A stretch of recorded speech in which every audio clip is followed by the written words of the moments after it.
ولا نبي بعده اللهم صل وسلم وبارك عليه وعلى آله وأصحابه ومن تبعهم بإحسان إلى يوم الدين أما بعد إخواني وأخواتي في الله rahimani wa rahimakumullah. Walhamdulillah, kita bersyukur kepada Allah Subhanahu wa taala di kesempatan petang hari ini kembali kita mendapatkan keutamaan untuk dapat bermajlis ilmu, untuk dapat mendengarkan untaian hadis-hadis Rasulullah sallallahu alaihi wa ala alihi wasallam, yang mana kita ambil dari Kitabul Buyu' min Bulughil Maram pada babu syurutihi wa ma naha anhu, yaitu kitab yang membahas tentang al-buyu', jual beli, dan masih pada bab syarat-syarat dalam jual beli dan apa-apa yang terlarang darinya. Dan kita akan masuk kepada hadis yang berikutnya, yang di sini tertulis dengan hadis yang ke-795.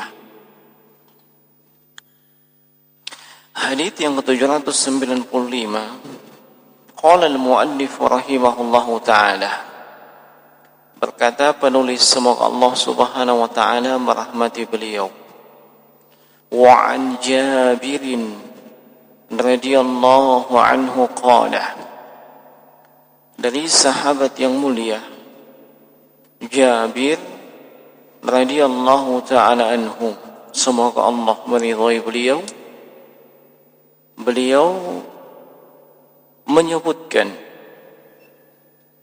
kunna nabi'u saradina, na'am, ummahatil aulad, kami dahulu memperjualbelikan serali. Serali jamak dari kata syariah, yaitu budak yang berhubungan dengan tuannya. Ummahatil aulad, budak yang disebut dengan istilah ummahatil aulad, budak yang melahirkan anak hasil hubungan dengan tuannya. Wan Nabi sallallahu alaihi wasallam hayyun, dan itu terjadi di masa Rasulullah sallallahu alaihi wasallam masih hidup. La nara bidzalika ba'san, dan kami memandang tidak ada masalah dengan hal tersebut, atau hal tersebut tidaklah mengapa. Rawahu an-Nasa'i wa Ibnu Majah wa ad-Daraqutni wa sahhahu Ibnu Hibban. Hadis ini diriwayatkan oleh Imam an-Nasa'i dalam sunannya. Demikian pula Imam Ibnu Majah dan juga Imam Ad-Daraqutni, dan disahihkan oleh Syekh Albani rahimahullahu ta'ala. Dan di dalam lafaz Imam Ahmad itu dengan lafaz la yura, ya, na'am, la yura bidzalika ba'san, yakni memperjualbelikan budak ummahatil aulad itu tidaklah mengapa menurut pendapat mereka. Naam.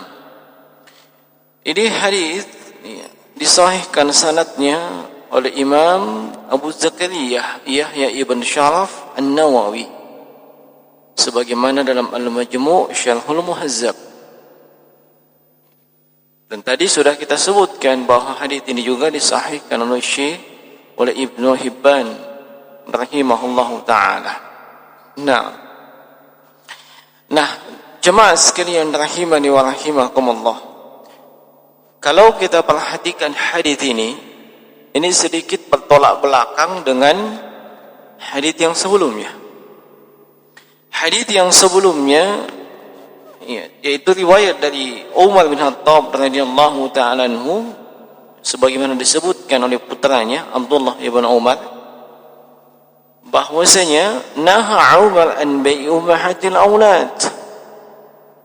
Umar bin Khattab itu melarang memperjualbelikan budak yang statusnya ummahatil aulad, budak yang memiliki atau telah mempunyai keturunan hasil hubungan dengan tuannya.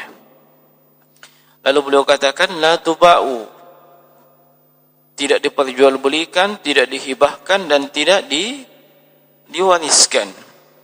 Nah, sementara dalam hadis yang bersama dengan kita ini, itu ternyata di zaman Rasulullah hal tersebut terjadi, yaitu ummahatul aulad diperjualbelikan. Nah, bagaimana mengkompromikan antara hadis ini dengan hadis sebelumnya, yang mungkin sebahagian orang yang mendengarkan atau membaca hadis ini menganggapnya kedua hadis ini adalah dua hadis yang kontradiksi. Maka perlu untuk kita pahami jemaah sekalian bahwa di antara metodologi yang digunakan oleh para ulama ketika mendapatkan dua dalil, dua riwayat atau dua hadis yang dianggap mungkin secara tekstual zahirnya kontradiksi, pertama dilihat dulu keabsahan hadisnya, sahih atau tidaknya hadis tersebut. Ini yang pertama yang dilakukan. Diperiksa terlebih dahulu hadis-hadisnya. Dan kalau salah satunya sahih dan yang lainnya adalah dhaif, maka sudah bisa dipastikan yang kita jadikan pegangan atau sandaran adalah hadis yang sahih. Nah, kemudian bagaimana kalau kedua hadisnya adalah hadis yang sahih? Keduanya bisa digunakan untuk berhujjah. Maka digunakan metode yang berikutnya,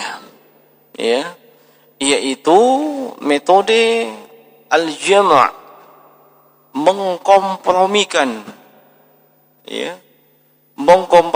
riwayat atau dalil tersebut. Nah, ini yang paling baik. Inilah yang terbaik, yaitu mengkompromikan dua riwayat yang tanda kutip kelihatannya kontradiksi. Ini metodologi yang terbaik. Nah, walaupun di sana ada metodologi yang lain, yaitu nasi wal mansukh. Nah, tapi ini butuh ilmu yang lain. Khususnya ilmu terkait dengan tarikh, sejarah. Nasi wal mansukh yaitu mesti diketahui mana yang hadits yang lebih dahulu datang dan mana hadits yang belakangan datang. Hadits yang belakangan datang tentunya menghapuskan hukum hadits yang terdapat atau yang datang di awal. Namun ini sekali lagi butuh ilmu tambahan. Apa itu? Tarikh, sejarah. Nah, metodologi yang paling tepat, yang terbaik adalah dengan mengkompromikan.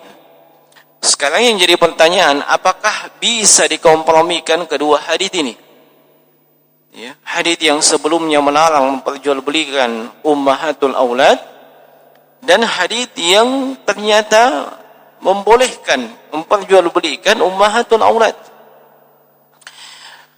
Syekh Muhammad ibn Shalih Al-Utsaimin menyebutkan al-jam'u bainahuma zahir. Ya. Mengkompromikan antara kedua hadis tersebut itu bisa dan sangat tampak dan jelas. Ya. Li'annahu la mu'aradata fil waqi'. Ya. Dan pada faktanya tidak ada pertentangan. Tidak ada yang kontradiksi. Ya. Bagaimana bisa demikian? Sebab memperjualbelikan ummahatul aulad di zaman Rasulullah sallallahu alaihi wasallam itu memang boleh. Di zaman tersebut, ya. Kalau tidak terjadi yang namanya mudarat yang besar, seperti misalnya tafriq. Apa itu? Terjadi pemisahan antara ibu dengan anak. Ya. Terjadi pemisahan antara ibu dan anak. Kalau di zaman Rasulullah itu tidak terjadi. Nah, dijual ummahatul aulad, ya, anaknya dia dengan anaknya tetap bersama. Tidak dipisahkan. Makanya itu boleh. Ya. Adapun di zamannya Umar bin Khattab radhiyallahu ta'ala anhu, ya, beliau melihat bahwasanya terjadi mudarat yang besar. Terjadi pemisahan, ya, pemisahan antara ibu dengan anaknya, ya. Dan kalau terjadi pemisahan antara ibu dengan anak, walaupun ibunya statusnya ummahatul atau ummul walad, ya, maka jual belinya itu haram dan rusak. Nah, sebab Nabi SAW melarang daripada memisahkan antara ibu dengan anaknya. Ya. Itu diharamkan, memisahkan antara ibu dengan anaknya. Nah, dan di antara konsekuensi memperjualbelikan ummul aulad, ya, kalau misalnya ummul aulad itu dijual, ya, sehingga ia punya tuan yang lain, tuannya pergi, tuannya pindah, otomatis dia ikut kepada tuannya. Dan kalau tuannya tidak menginginkan si ummul aulad ini membawa anaknya, maka dia mesti menurut kepada tuannya yang baru. Nah, ini mudarat yang besar, memisahkan antara ibu dengan anak. Padahal itu dilarang oleh Rasulullah sallallahu alaihi wasallam, sebagaimana, ya, disebutkan riwayatnya dalam hadis yang diriwayatkan oleh Imam Tirmizi di Kitabus Sail di bab fi karahiyatit tafriq bainal sabi. Ya. Dan demikian pula Imam Ibnu Majah di Kitabut Tijarat. Ya. Nah, ini dilarang memisahkan. Nah, kesimpulannya jemaah sekalian rahimani wa rahimakumullah, ya, apabila jual beli ummul aulad tersebut, budak yang statusnya ummul aulad, tidak membuat terpisahnya antara si ibu dengan anaknya, maka itu boleh. Nah, tapi kalau itu konsekuensinya terjadi pemisahan antara si ibu dengan anak, maka ini haram. Ini sisi kompromi, ya, dari kedua riwayat yang kelihatannya kontradiksi tersebut. Kalau terjadi pemisahan, maka berlaku haditsnya Umar. Ya, dilarang perjualbelikan ummul aulad. Ya, tidak boleh diwariskan, tidak boleh dihibahkan. Kalau akan terjadi pemisahan antara ibu dengan anak. Tapi kalau itu tidak terjadi, maka seperti yang berlaku di zamannya Rasulullah dalam haditsnya Jabir yang kita bacakan di sini. Nah, ini sudut kompromi yang disebutkan, ya, oleh para ulama kita, dan secara khusus adalah Syekh Muhammad bin Shalih Al-Utsaimin rahimahullahu taala. Nah, kemudian petikan pelajaran yang bisa kita dapatkan dari hadits ini.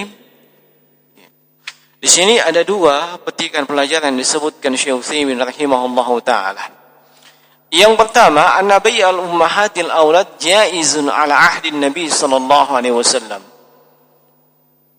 Bahwasanya memperjualbelikan budak wanita yang statusnya ummul walad itu boleh, dan itu pernah terjadi di masa hidupnya Rasulullah sallallahu alaihi wasallam. Kalau suatu peristiwa, suatu kondisi dan keadaan terjadi di masa Rasulullah sallallahu alaihi wasallam dan beliau tidak melarang hal tersebut, maka itu hukumnya tetap berlaku. Itu adalah salah satu bentuk pembenaran beliau. Ya. Nah, yang kalau dalam istilah ilmu hadis, itu disebut dengan takrirnya beliau. Ya. Nah, takrir itu apa-apa yang tidak diucapkan oleh Nabi, tidak dilakukan oleh Nabi, tapi terjadi di masa Nabi, dan Nabi tidak melarang hal tersebut. Dan itu semua masuk dalam cakupan sunnah. Ya. Masuk semua dalam cakupan sunnah. Sebab definisi sunnah atau hadis itu menurut para ulama hadis, kullu ma udhifa ila Nabi sallallahu alaihi wasallam min qaulin aw fi'lin aw takririn aw khuluqin aw akhlaqin. Semua yang disandarkan kepada Nabi baik berupa ucapan, perbuatan, takrir, pembenaran beliau, ataupun sifat yang bentuknya akhlak beliau atau sifat fisik beliau. Ini semua masuk dalam cakupan definisi hadis atau sunnah.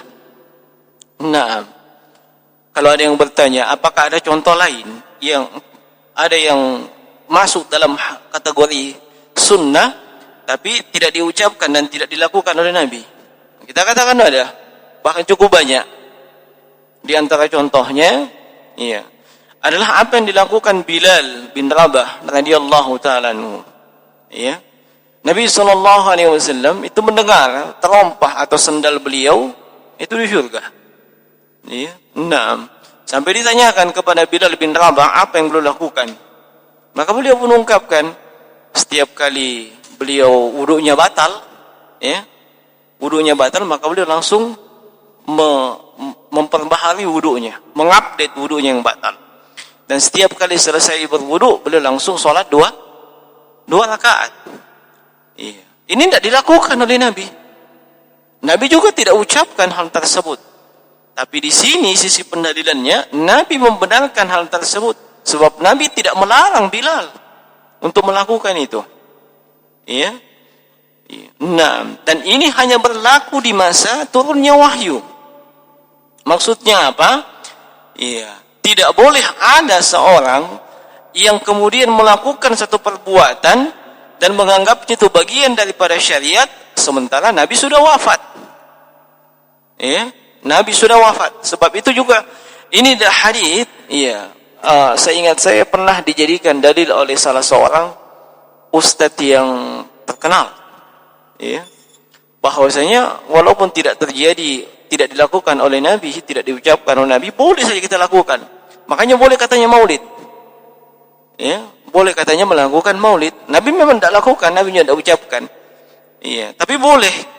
Alasannya apa? Bilal katanya. Bilal itu sholat 2 rakaat setiap sekali. Beliau selalu mengupdate wudunya. Setelah berwudu beliau pasti melakukan sholat 2 rakaat. Nah, ini dilakukan oleh sahabat. Maka jawabannya itu terjadi di masa turunnya wahyu. Di masa Nabi masih hidup. Nabi masih bisa memberikan penilaian itu boleh, itu tidak boleh. Adapun setelah wafatnya beliau, maka tidak ada lagi berlaku hal tersebut, sebab agama sudah sempurna. Nah, siapa yang bisa menilai? Nabi sudah wafat. Nabi sallallahu alaihi wasallam sudah meninggal. Maka itu bukan dalil, atau lebih tepatnya dalil yang tidak pada tempatnya. Tidak ada sisi pendalilan. Nah, ini yang pertama. Yang kedua, annal hukma yataghayyar bi taghayyuril ahwali idza wajada maqtadin yaqtadi taghyiril hukmil awwal fala ba'sa bihi. Hukum itu berubah disebabkan perubahan kondisi dan keadaan. Hukum bisa berubah disebabkan perubahan kondisi dan keadaan. Apabila ada yang mengharuskan perubahan hukum tersebut. Ada yang mengharuskan perubahan hukum tersebut, maka itu tidak mengapa. Ya. Nah, maka itu tidak mengapa.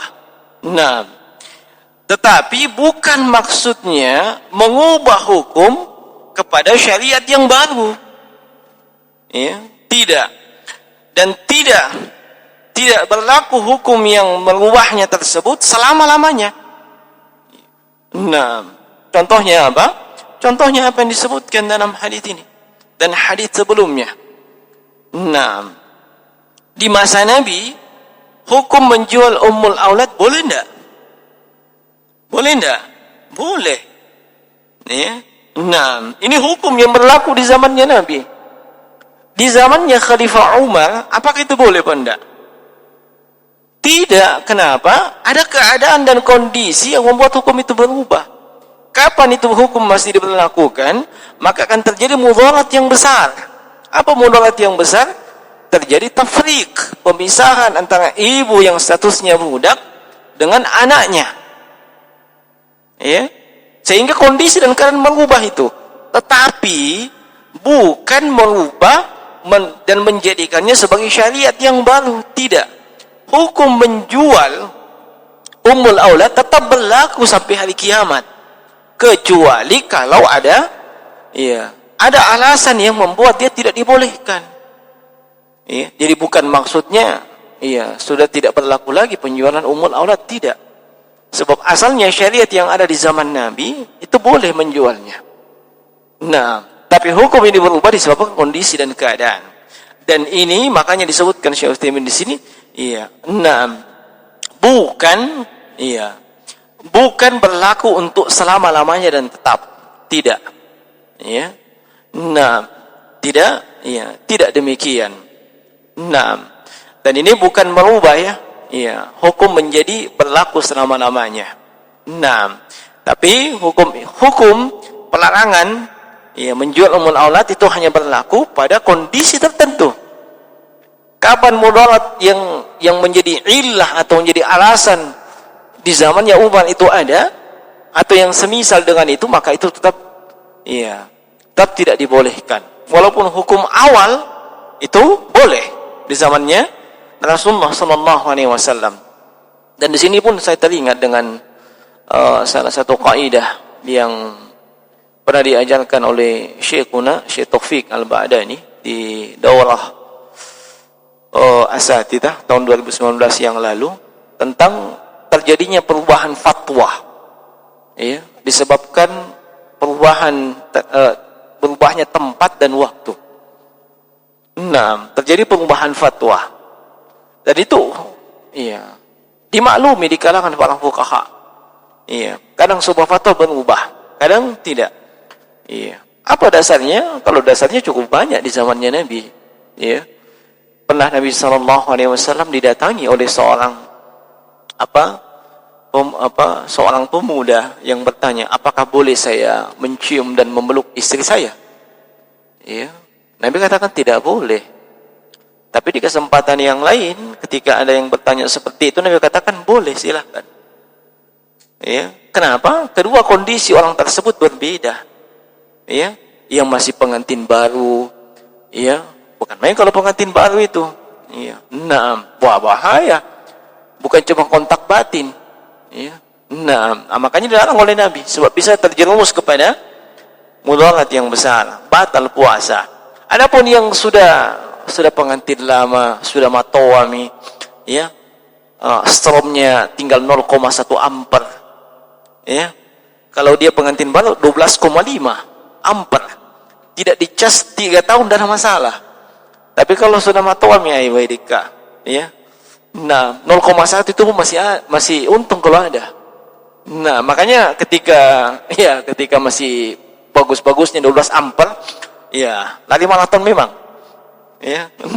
Sebab ada masanya mau lari maraton, padi ngasam itu mulai daripada punggung, lutut, semuanya sudah sakit. Baik. Banyak contoh jemaah sekalian, seperti yang saya berikan juga contoh. saya ingat dulu ada fatwa yang saya pernah baca, ya. Itu fatwa dari Syekh Muhammad Nasiruddin Al-Albani tentang hukum menggunakan jeans. Tahu jeans? Levi's, ya. Entah dengan 501 kah, 505 kah, 212 kah, apakah? Ya. Nah, itu saya ingat sekali. Itu boleh fatwakan dengan tegas tasyabbuh bil kuffar. Menyerupai pakaian khususnya orang kafir. Sebab di masa itu, di masa beliau, memang itu pakaian khasnya para koboi.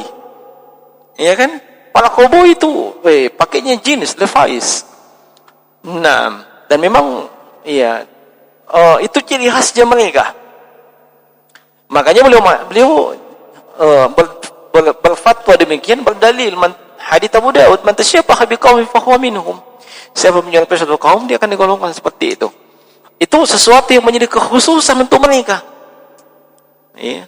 Tapi kalau di zaman ini kita katakan Levi's, jeans, dikatakan tasyabbuh, ini saya pribadi anggap tanda tanya besar itu.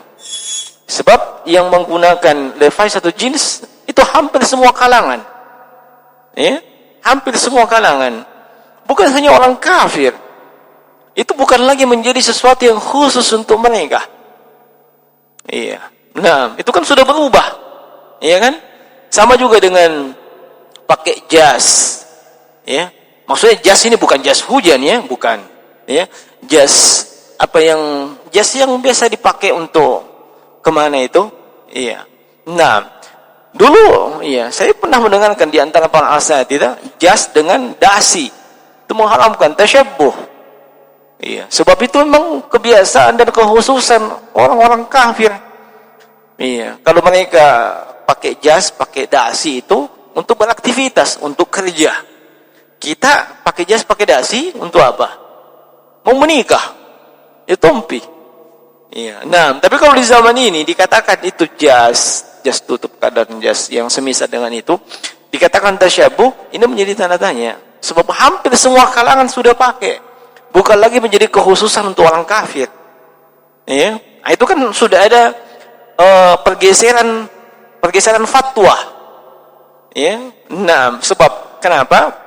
Dawabit, batasannya itu adalah sesuatu yang menjadi kekhususan orang kafir. Iya. Sesuatu yang menjadi ciri khasnya mereka. Baru bisa dikatakan itu tasyabbuh. Nah, tapi kalau tidak boleh seenaknya kita katakan tasyabbuh. Nah, mudah-mudahan bisa dipahami ya. Nah, kemudian hadits yang berikutnya, hadits dengan nomor 796. Wa an Jabir bin Abdullah radhiyallahu anhuma, dari sahabat yang mulia Jabir bin Abdullah radhiyallahu anhuma, semoga Allah meridai beliau dan ayahnya. Qala, beliau mengatakan, naha an-nabi sallallahu alaihi wasallam anil bai' fadlil ma', bahwasanya Nabi sallallahu alaihi wasallam telah melarang memperjualbelikan kelebihan air. Memperjualbelikan kelebihan air, atau bisa dibahasakan Nabi telah melarang memperjualbelikan sisa air. Rawahu Muslim, hadits ini diriwayatkan Imam Muslim. Wa zada fi riwayatin, dan di dalam riwayat yang lain itu ada tambahan wa an bai'i dhirabil jamal. Nabi melarang dari memperjualbelikan sperma pejantan jamal. Mana ada jamal? Onta. Ya, melarang memperjualbelikan sperma pejantan onta. Nah, ini hadits yang 796. Nah, apa maksud Nabi sallallahu alaihi wasallam menyebutkan bahwa apa maksudnya? Ya, pelarangan dari Nabi sallallahu alaihi wasallam dari memperjualbelikan kelebihan air. Iya. Yakni yang dimaksud dengan hal tersebut adalah larangan memperjualbelikan ya, kelebihan dari kadar kebutuhan seseorang. Kelebihan dari kadar kebutuhan seseorang. Ya. 6. Atau sisa dari yang telah dibutuhkan. 6. Nah,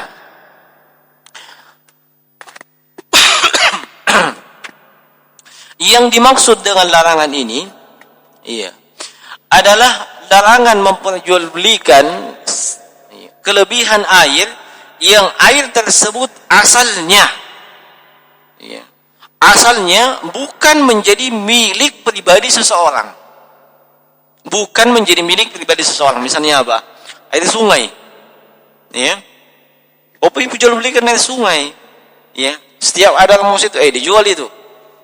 Padahal itu milik, ya, itu miliknya Allah. Air laut, ada mau ambil, dijual itu, enggak boleh. Ya. Nah, demikian pula dengan air sumur, yang sumbernya adalah mata air. Itu asalnya adalah Allah yang ciptakan itu. Iya. Ada orang yang sumur umum atau sumur pribadi.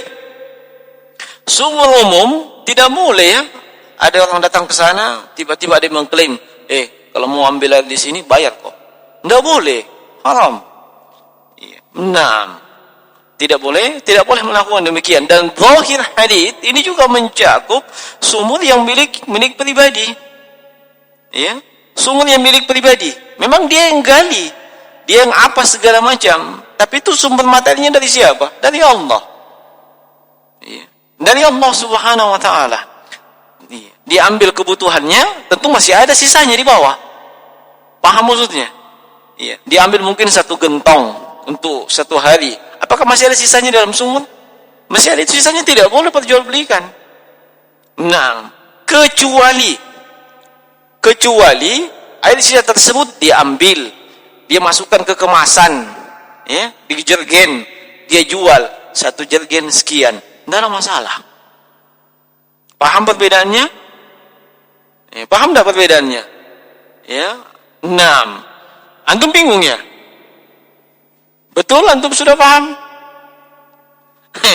Ini kok pandangan mata entah maksudnya apa, ya. 6. Jadi punya sumur ya, sumur. Sumur apakah yang biasa umum kita pakai di sini? Sumur Sumur bor. Iya. Sumur bor. 6. Untuk kebutuhan sehari-hari mungkin cukup hanya 2 gentong. Ya, dia ambil 2 gentong. Apakah masih ada sisanya dibawa? Masih. 6. Ada orang mau ambil itu air di bawah. Maksudnya dia mau pakai juga. Itu kan sisa kelebihan. Kelebihan air toh? Iya. Itu tidak boleh dia katakan ini dijual. Ya, tidak boleh. Kecuali dia yang mengambil air tersebut di bawah, kemudian dimasukkan ke kemasan. Apakah di botol aqua, ya, atau di jergen? Dia katakan ini 1 jergen 5.000. Boleh seperti itu. Iya. Paham maksudnya? Kayak begitu. Iya. Nah, apalagi kalau itu sumur umum. Iya, sumur umum. Sumur diperuntukkan untuk umum. Tidak ada yang punya itu sumur. Iya. 6. Tapi mungkin ada preman yang mengklaim sebagai uang keamanan ke apa segala macam. Ada yang mengambil air di situ, dia katakan harus bayar, Pak. Iya. Ini haram. Tidak boleh dilakukan seperti itu. Dan penjual belinya menjadi batal, fasid, merusak. Ya. 6. Kecuali si preman itu ambil air di sumur umum. Dia ambil, dimasukkan ke kemasan. Ya. Dia kemasukkan ke botol kah, ke jergen kah, ke tangki, baru dia bawa. Air dijual, tidak ada masalah. Bisa dipaham perbedaannya ya? Nah, sebab kalau cuma sekedar baca ini, dilarang memperjualbelikan kelebihan air. Wah, nah, kalau paham saya tanya, bagaimana dengan air PDAM yang kita punya? Boleh enggak kita? Apakah boleh kita jual itu? Nah, kelebihan air, ada kelebihan air. Antum butuh berapa kubik? Ya, terus mengalir airnya. Ya. Antum butuhnya 1 kubik. Ternyata masih ada yang mengambil setelah 1 kubik. Sisanya boleh tidak diperjualbelikan? Hah? Boleh. Kenapa dikatakan boleh? Sebab itu milik dia. Hasil usaha dia. Ya. Yang tidak boleh itu yang di sana, di sumbernya sana. Ya. Di mana sumbernya itu kah? Air PDAM. Latupa. Ya. Kau pergi petantang-petenteng di Latupa. Dijual. Ente siapa? Ya. Nah. Ya, tidak boleh. Ya kan? Mahal maksudnya ya? Paham ya? Nah, tapi kalau dia, ya, ambil jergen, masukkan air dari Latupa itu jergen, sambil keliling 5.000 satu jergen, tidak ada masalah. Paham?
Baik. Jadi kalau sudah paham ini, kita masuk kepada yang berikutnya, iya, yaitu tambahan riwayat, yaitu Nabi melarang dari memperjualbelikan sperma pejantan dari jamal, onta. Nah, dan larangan ini berlaku umum, bukan hanya onta saja. Itu larangan memperjualbelikan atau menyewakan pejantan. Ya. Nah, kenapa sampai larangan seperti itu? Di antara alasannya bahwasanya yang namanya sperma itu sesuatu yang tidak jelas, tidak ada ukurannya, ya, gharar, tidak jelas, tidak jelas dari sisi yang mengeluarkannya. Ya, namanya pejantan kan, ya, walaupun mau dikasih kawin, tergantung moodnya, iya kan? Kalau ada moodnya sama betinanya, jalan dia. Kalau tidak mood bagaimana? Nah, ini sudah dipersewakan.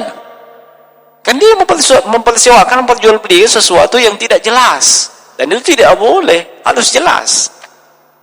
Ya, nah, dan seingat saya ada, ya, yang saya pernah buat potongan video terkait masalah hukum memperjualbelikan atau menyewakan jasa pejantan. Walaupun konteksnya ketika itu pertanyaan terkait dengan masalah kucing, ya. Iya, ada di channel saya. Silahkan cek di youtube.com Hilal Abu Naufal, ada di situ. Di sini saya cuma isyaratkan saja bahwa tidak boleh kita memperjualbelikan yang namanya atau menyewakan yang namanya jasa pejantan. Nah, termasuk juga tidak dibolehkan, ya, memasang tarif dan memberikan persyaratan, ya. Nih, saya punya pejantan, ya, kasih sama betinamu. Ya, misalnya, ya, Anda punya betina, dia punya jantan. Tapi kalau ada anaknya 50-50, ya, wah, nggak boleh kayak begitu. Ya. Nah, itu namanya mempersyaratkan di awal. Tapi kalau kita kasih hadiah karena dia sudah berbuat baik, pinjamkan namanya pejantannya, ya, dan terjadi pembuahan kepada si betina.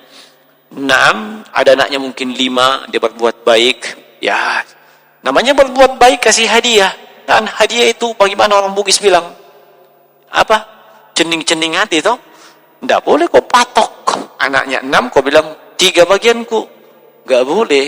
Tergantung dia mau kasih 1 kah, ya, atau mau kasih ke ucapan terima kasih juga sudah hadiah itu. 6. Baik. Dari hadits ini kita mendapatkan pelajaran pertama, larangan memperjualbelikan kelebihan air, yaitu apa yang menjadi kelebihan dari kebutuhan manusia. Nah, yang air tersebut memang tidak masuk ke dalam cakupan kepemilikannya dia, bukan miliknya memang, ya, secara asal. Sebab kalau itu masuk ke dalam pemilikannya, seperti air ledeng tadi ya, iya, maka dia punya hak untuk itu. Ya, dia mau pakai, dia mau sewakan, dia mau jual belikan, tidak ada masalah. Sebab memang miliknya dia. Nah, dia yang beli sampai mengalir itu air masuk. Ya, adapun yang dari mata air di bawah, dari sumur, ya Allah yang keluarkan itu. Asalnya bukan milik dia. Nah, kalau terjadi jual beli kelebihan air, maka jual belinya itu ghairu sahih. Ya. Jual belinya itu tidak sah. Nah, dan harga dari yang ditawarkan itu, ya, dikembalikan kepada orang yang membeli. Nah, dan kebanyakan para ulama, dan ini juga yang diisyaratkan Syekh Utsaimin di sini, bahwasanya diharamkan, ya, hukumnya adalah haram, ya. Larangannya Nabi tersebut berlaku umum, dan hukumnya adalah haram memperjualbelikan, ya, kelebihan daripada air yang dibutuhkan. Nah, kemudian hadits ini juga menunjukkan dilarang memperjualbelikan yang namanya sperma pejantan. Ya. Sperma pejantan untuk semua binatang yang mau dikawinkan atau disewakan pejantannya. Nah, ini beberapa pelajaran yang bisa kita sebutkan di kesempatan ini. Nah, saya kira cukup dua hadits ini, dan di bagian akhir ini saya jawab sebuah pertanyaan dulu.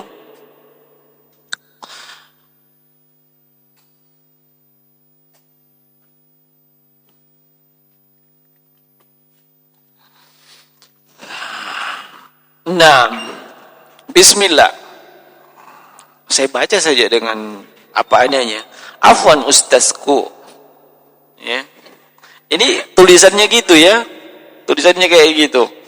Mau bertanya, bagaimana kira-kira hukumnya ini jika dalam grup akhwat terdapat ikhwah di dalamnya, dan kebetulan grup akhwat ini grup terbuka, open source, ya, yang semua akhwat bebas menulis di dalam grup, dan terkadang bercanda di dalam grup sesama akhwat dan si ikhwah, sesama akhwat dan si ikhwah menyaksikan begitu saja, ustazku. Ya, gimana kira-kira hukumnya grup yang semacam ini? Barakallahu fikum, masya Allah. Ya, nah ini apa adanya ini. Saya tidak tambah-tambahkan ya. Nah, nanti saya akan buatkan juga potongan videonya ini di channel saya insyaallah taala. Nah, ini bisa dikatakan ikhtilat. Ikhtilat itu campur baur. Ya, dan ikhtilat yang dimaksudkan di sini adalah bercampur baur antara laki-laki dan perempuan. Ikhtilat itu ada berapa macam ya? Satu, ada ikhtilat yang asalnya itu mubah, boleh saja, ya. Nah, sama sekali tidak ada pelarangan hal tersebut, dan tidak ada silang pendapat di kalangan para ulama. Apakah itu di dunia nyata maupun di dunia maya, yaitu ikhtilat antara laki-laki dan perempuan yang masih ada hubungan mahram, ya. Nah, di dunia nyata maupun dunia maya yang masih ada hubungan mahram, termasuk di grup, misalnya bikin grup keluarga, ada laki-laki perempuan di situ, itu tidak ada masalah, ya, tidak diragukan bahwasanya itu boleh. Kemudian yang kedua, ikhtilat yang, ya, bercampur baur antara laki-laki dan perempuan yang bukan mahram. Nah, yang bukan mahram. Satu, apakah tujuannya untuk bermaksiat, atau yang kedua, tidak ada tujuan yang lain, tidak ada tujuan untuk bermaksiat. Tetapi, ya, ikhtilat semacam ini, laki-laki dan perempuan yang bukan mahram, baik dunia nyata maupun di dunia maya, termasuk di grup itu, ini sangat rentan dengan fitnah, sangat rentan dengan fitnah. Ya. Nah, kenapa sampai ikhtilat itu diharamkan? Iya, sebab itu wasilah, sarana, jalan, iya, perantara menuju kepada fitnah, menuju kepada kerusakan, menuju kepada maksiat yang puncaknya adalah perzinahan. Puncaknya adalah perzinahan. Sementara Allah Subhanahu wa taala sebutkan wala taqrabuz zina innahu kana fahisyah wa sa'a sabila. Jangan kalian dekati zina. Ya, yakni segala sesuatu yang bisa mengantarkan kepada hal tersebut. Nah, segala sesuatu yang mengantarkan kepada hal tersebut. Nah, terlebih lagi kalau ya itu memang tidak aman dari fitnah. Nah, bagaimana bentuk tidak amannya dari fitnah? Ya, di situ yang namanya ya akhwat atau cewek yang ada dalam grup itu, ya bebas selfie, ya, bebas juga tulis tulis pesan-pesan chat-chat yang walaupun di grup, ya, walaupun di grup chat-chat yang kadang ya laki-laki yang baca itu bagus sekali bahasanya ini akhwat, ya, luar biasa bahasanya ini akhwat, ya. Nah, ya, itu sama hukumnya dengan berbicara berlemah lembut. Istrinya Nabi sallallahu alaihi wasallam sendiri sebagaimana dalam surah Al-Ahzab ayat 32, Allah berfirman, ya nisa an-nabi lastunna ka ahadim minan nisa in ittaqaytunna. Wahai para istrinya Nabi, kalian tidak sama dengan perempuan lain kalau kalian bertakwa. Ya, fala takhda'na bil qawli fayatma'a alladhi fi qalbihi maradun wa qulna qawlan ma'rufa. Nah, hendaklah kalian jangan mengucapkan atau berbicara dengan lemah lembut, dengan mendayu-dayu, yang kalau itu didengarkan oleh laki-laki yang ada penyakit dalam hatinya, wah, bangkit syahwatnya. Ya, walaupun mungkin dia dibilang, wah, ada di situ kan dia kan ustadz. Ya, ustadz itu juga manusia, ustadz juga laki-laki. Ya, nah, makanya, ya, saya pribadi itu menyarankan kalau memang di situ ada laki-laki, iya, ataukah dia ustadz, istrinya kasih masuk juga di situ. Istrinya dikasih masuk juga di grup itu, lebih aman. Iya. Nah, bagaimana kalau dalam kondisi, iya, yang lainnya seperti pertanyaan yang kedua di sini, iya.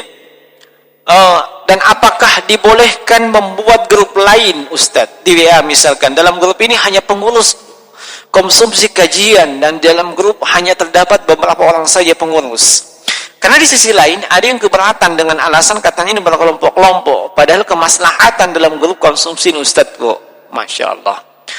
Nah, iya, kalau aman dari fitnah, ya, aman dari fitnah, tidak antara seanggota grup itu tidak ada chat-chatan yang sekedar basa-basi, pakai emotion yang lope-lope apa segala macam, bunga-bunga, ya, tidak usah beda kayak begitu.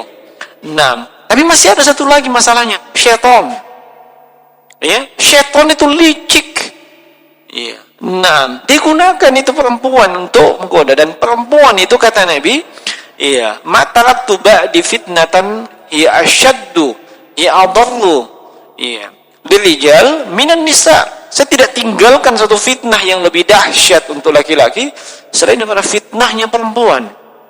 Ingat, syaitan itu licik jemaah sekalian. Nah, iya, makanya iya, lebih aman, ya, kalau dipisahkan antara laki-laki dan perempuan. Ini yang pertama.